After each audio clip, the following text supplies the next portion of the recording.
ஆட்சி மேல நியாயமா எந்த குறையும் சொல்ல முடியாம அவதூறு பரப்பிட்டு இருக்காங்க. இப்போ சட்டம் ஒழுங்கு, அரசு நிர்வாகம் எல்லாத்திலையும் தமிழ்நாடு சிறப்பா செயல்படுற காரணத்தால தான் எல்லா தரவுகளையும் தரவரிசையிலையும் தெளிவா இன்னைக்கு நம்ம பாக்குறோம். ஆனா தமிழ்நாட்டில் இருக்கிற சில எதிர்கட்சிகள் பொறுப்பான எதிர்கட்சிகளாக நடந்துக்காம தமிழ்நாட்டுக்கே எதிரி கட்சிகள் மாதிரி செயல்படுறாங்க. அவங்க எண்ணம் என்ன?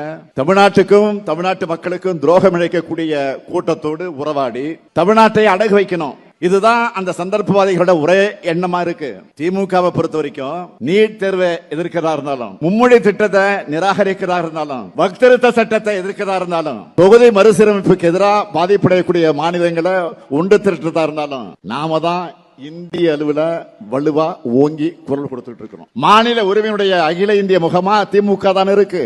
சமீபத்தில் சென்னை வந்திருந்த ஒன்றிய உள்துறை அமைச்சர் அமித்ஷா அவர்கள் நாம கேட்பதற்கெல்லாம் பதில் சொல்லாம திசை திருப்புவதற்காக இதையெல்லாம் நாம் பேசிக் கொண்டிருக்கிறோம் என்று பேசினார். அதாவது நாம திசை திருப்புறோமா இதெல்லாம் பேசி அப்படின்னு யார் சொல்றா? ஒன்றியத்திலிருந்து வந்த உள்துறை அமைச்சர் அமித்ஷா அவர்கள் சொல்லிட்டு போயிருக்காரு. நான் சொல்ல விரும்புறது, இந்தியாவில் இருக்கக்கூடிய எல்லா மாநிலங்களுக்கும் சேர்த்து தான் தமிழ்நாடு போராடுது.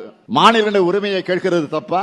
நீங்க எதையும் செய்யாத காரணத்தினால்தான் ஆளுநர்களுக்கு எதிராக உச்சநீதிமன்றம் வரைக்கும் போய் நம்ம வரலாற்று சிறப்புமிக்க தீர்ப்பு பெற்றோம். திமுகவோட போர் என்னன்னு தமிழ்நாட்டு மக்களுக்கு மட்டும் இல்ல, இந்தியாவில் இருக்கக்கூடிய எல்லோருக்கும் தெரிஞ்சிருக்கப்போ இதான் திமுக போவர். உண்மை இப்படி இருக்க திசை மாறி சென்று கொண்டிருப்பவர்கள் திசை காட்டிகளாக இருக்கிற எங்களை பார்த்து திசை புலம்ப வேண்டாம். நான் கேட்பது, மாண்புமிகு ஒன்றிய உள்துறை அமைச்சர் அமித்ஷா அவர்களை, நீட் தேர்வில் விளக்கு தருவோம்னு உங்களால் சொல்ல முடியுமா? இந்திய திணிக்க மாட்டோம்னு உங்களால் உறுதியளிக்க முடியுமா? தமிழ்நாட்டுக்கு இவ்வளவு சிறப்பு நிதியை கொடுத்திருக்கிறோம்னு பட்டியல் போட முடியுமா? தொகுதி மறுசீரமைப்பால தமிழ்நாட்டோட பிரதிநிதித்துவம் குறையாதுன்னு வாக்குறுதி கொடுக்க முடியுமா? நாங்க செய்யறது திசை திருப்பல்னா இதுக்கெல்லாம் தெளிவான பதில தமிழ்நாட்டு மக்களுக்கு ஏன் நீங்க கொடுக்கல?